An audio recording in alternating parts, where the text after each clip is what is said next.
1940s में एक aircraft landing test के दौरान सस्पेंशन स्ट्रट 2.5 टन के प्रेशर पार फट गया और वाइब्रेशंस ने पूरा फ्रेम तोड़ दिया। दोस्तों, ये पहला समय था जब इंजीनियर्स ने जाना कि मेटल्स फटीग का मतलब सिर्फ स्ट्रेस नहीं बल्कि डिजाइन की गलती भी है। आप सोचकर हैरान होंगे कि इस मोमेंट ने पूरी ऑटोमोटिव दुनिया को हिला दिया। आपको ये समझना चाहिए कि सस्पेंशन सिस्टम एक मैकेनिकल दुनिया का दिल है, जिसमें कॉल स्प्रिंग और डैम्पर मिलकर 25,000 N तक शॉक एब्जॉर्ब करते हैं। जब ये सिंक्रोनाइजेशन टूट जाता है तो सिस्टम हार्मोनिक्स बंद कर फ्रेम कोलैप्स कर देते हैं। ये प्रोसेस माइक्रोसेकंड लेवल तक होती है और ह्यूमन आई ऐसी छोटी वाइब्रेशन समझकर इग्नोर कर देती है। 1971 में जर्मनी के ऑटोबान पार एक सेडान की रियर सस्पेंशन बार 180 के mph पार ब्रेक हुई और उसका कंट्रोल 0.8 सेकंड्स में चल गए। इंजीनियर्स ने डेटा देखा तो डैम्पिंग रेशियो के मिसमैच ने रेजोनेंस ट्रिगर किया था। आप समझ सकते हैं, ये एक मैथ एरर थी पर नुकसान जिंदगी भर का सबक बन गया। सस्पेंशन फेलियर हमेशा एक मैकेनिकल ट्रेजेडी नहीं, कभी कभी टेम्परेचर से भी जड़हत है। जब डैम्पर ऑयल 150 डिग्री सेल्सियस तक गर्म हो जाता है तो उसकी विस्कोसिटी 30% कम हो जाती है। इसे हाइड्रोलिक सीलिंग लीक होने लगती है और स्प्रिंग के कंप्रेशन रेशियो पर डायरेक्ट असर पड़ता है। मेटलर्जी के एक्सपर्ट्स कहते हैं कि फटीग लाइन 107 साइकिल्स पार क्रॉस करते ही स्टील में माइक्रो क्रैक डीएनई लगते हैं। दोस्तों, ये क्रैक पहले 0.001 मिलीमीटर्स के होते हैं, पार वाइब्रेशन के साथ 72 घंटे में 12 गुना बढ़ जाते हैं। ये साइलेंट किलर होता है जो किसी भी सस्पेंशन को अंदर से तोड़ देता है। आप शायद जानते नहीं, पार रबर बुशिंग एक क्रिटिकल कंपोनेंट है। जब पॉलीमर एजिंग 60 डिग्री सेल्सियस के टेम्परेचर पार चालू होती है तो इलास्टिसिटी सिर्फ 120 दिन में 40% कम हो जाती है। इसका मतलब सस्पेंशन ब्रैकेट स्वे होने लगता है और राइड क्वालिटी असमंजस बन जाती है।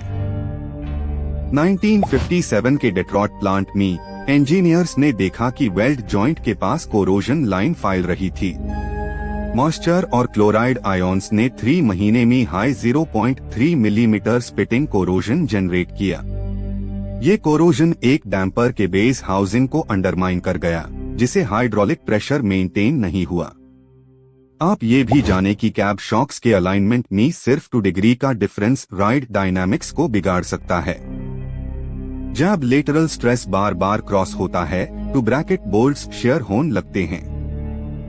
ये minor tolerance high suspension collapse की सबसे कॉमन वजह बनती है और टेस्टिंग में अक्सर नजरअंदाज होती है। ह्यूमन कंफर्ट के लिए सस्पेंशन का नेचुरल फ्रीक्वेंसी 1 हर्ट्ज के आसपास रखा जाता है। अगर मैन्युफैक्चरर ने इसे 1.5 हर्ट्ज से ऊपर डिजाइन किया तो रेजोनेंस और बाउंस सिग्नल्स सीट तक पहुंचने लगते हैं। ये ड्राइवर फटीग को 30% तक बढ़ा सकता है और कंट्रोल रिस्पॉन्स धीमा कर देता है। 2010 में डेजर्ट टेस्टिंग के दौरान यूएई के गर्म रेट में एक एसयूवी का टोर्शन बार 40 डिग्री सेल्सियस हवा में भी फ्रैक्चर हो गया। ये शॉक मेटल्स यील्ड स्ट्रेंथ कम होने के कारण हुआ। दोस्तों, इस तरह के पर्यावरण चेंजेस ने बता दिया कि ड्यूरेबिलिटी सिर्फ डिजाइन नहीं, क्लाइमेट पे भी डिपेंड करती है। जब हम स्टीयरिंग एंगल से सस्पेंशन स्ट्रोक कंपेयर करते हैं तो हम पाते हैं कि डायनामिक लोड ट्रांसफर 5000 N तक पहुंचता है। अगर डैम्पर्स अस लोड को इक्वली एब्जॉर्ब नहीं करते तो स्ट्रेस एक तरफ जमा होने लगता है। ये इम्बैलेंस पूरी चैसिस में टॉर्शन स्ट्रेस पैदा करता है। सस्पेंशन फेलियर की एक और वजह डेटा एनालिसिस का मिसिंग लिंक है। टेस्ट रिग्स पर 10,000 साइकिल फटीग टेस्ट्स करने के बाद भी रियल रोड्स पर अनइवन लोड्स मिलते हैं। ये लोड स्पाइक्स डिजाइन सिमुलेशन से अलग होते हैं, जिसे प्रेडिक्टिव मॉडल्स गलत निकल जाते हैं। ऑयल सील लीकेज कोई छोटी बात नहीं है। 50 माइक्रोमीटर के गप से भी 1000 साई प्रेशर लीक हो सकता है। इस लीकेज से डैम्पिंग फोर्स 20% कम हो जाता है। इसलिए लैबोरेटरी में प्रेशर एंड्योरेंस टेस्ट्स हर 48 घंटे में रिपीट किए जाते हैं ताकि मैन्युफैक्चरिंग डिफेक्ट्स पहचाने जा सके। दोस्तों, जापान के इंजीनियर्स ने कार्बन कॉम्पोजिट स्प्रिंग टेस्ट किया जो 70% हल्की और 3 गुना मजबूत थी। पार हीट स्ट्रेस टेस्ट में लेयर डिलैमिनेशन पाई गई। इस एक्सपेरिमेंट ने क्लियर किया कि मटेरियल चेंज हमेशा बेहतर परफॉर्मेंस नहीं देता, कभी कभी ये न्यू फेलियर्स क्रिएट करता है। नॉइज और वाइब्रेशन से मेजर होता है सस्पेंशन का हेल्थ इंडेक्स। जब एकूस्टिक सिग्नेचर 120 डेसिबल्स पार पहुंचता है तो इसका मतलब कंपोनेंट्स स्लाइडिंग वेयर में जा रहे हैं। इस साउंड एनालिसिस से पहले फॉल्ट को प्रिडिक्ट कर लेना पॉसिबल है, पर कई फैक्ट्रीज अब तक ट्रेडिशनल इंस्पेक्शंस पे ही टिकी है। कुछ डिजाइन्स में एंटी रोल बार की स्टिफनेस गलत डिसाइड होती है। अगर कॉर्नरिंग के दौरान आउटर व्हील पार 0.05 m डिफ्लेक्शन आए और बार ने एनर्जी डिस्ट्रीब्यूट नहीं की तो कार रोल होने लगती है।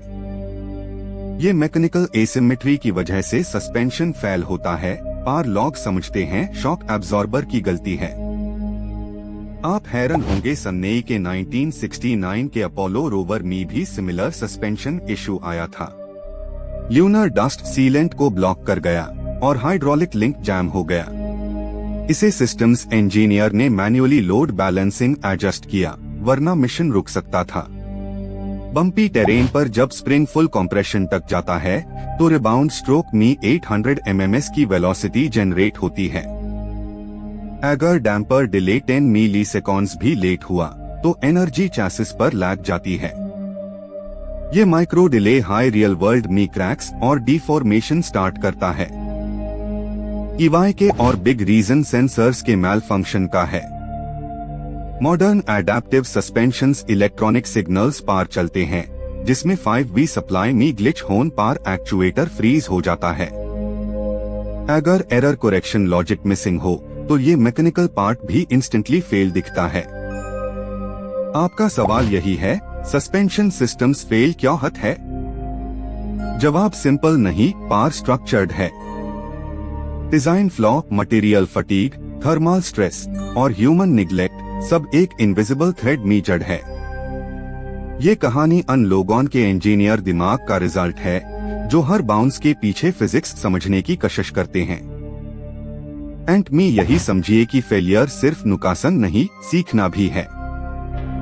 जब हम पुराना डेटा देखकर नए एलॉयज और स्मार्ट डैम्पर्स लाते हैं तो साइंस इवॉल्व होती है। सस्पेंशन के हर क्रैक में एक कहानी है और हर बाउंस में एक मैसेज। डिजाइन हमेशा काम से ज्यादा सोच मांगता है।